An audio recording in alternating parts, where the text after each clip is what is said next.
Shocking and even terrifying testimony today from the January 6th hearing. It included taped excerpts of former White House counsel Pat Cipollone making it very clear there was not evidence that the election was stolen or even that there was sufficient fraud to change the results in any state. Cipollone went on to describe an epithet-filled confrontation between White House officials such as himself with others pushing deranged conspiracy theories and unhinged courses of action, schemes such as Rudy Giuliani, Sidney Powell, Mike Flynn.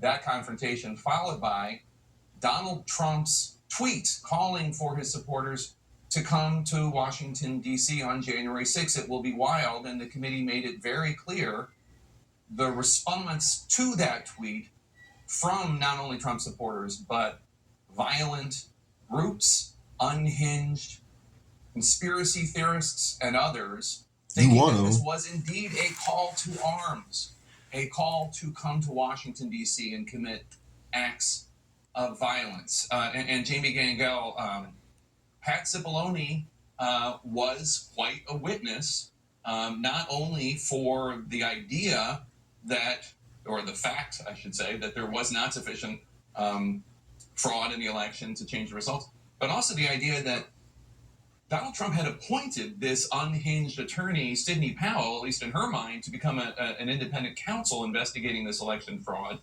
And who knows if it had not been for Cipollone, Eric Hirschman, who was also in the White House counsel's office, and the staff secretary, Derek Lyons, if it had not been for them, who knows what would have happened?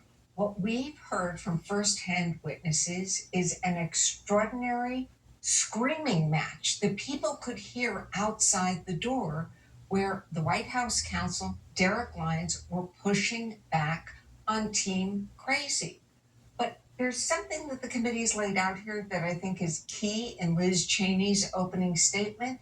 She said, President Trump is a 76-year-old man. He is not an impressionable child.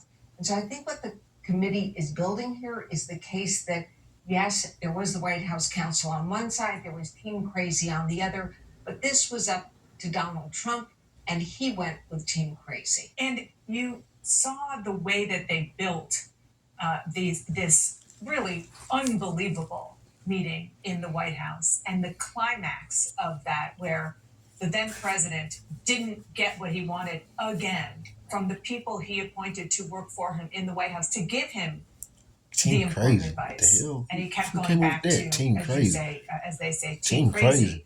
To feed Team Crazy. What do you mean by Team Crazy? That there was evidence, even though Pat Cipollone said at some point you have to put up. What do they mean by Team Crazy? I think that really. Seriously, what do they mean by Team Crazy? Really.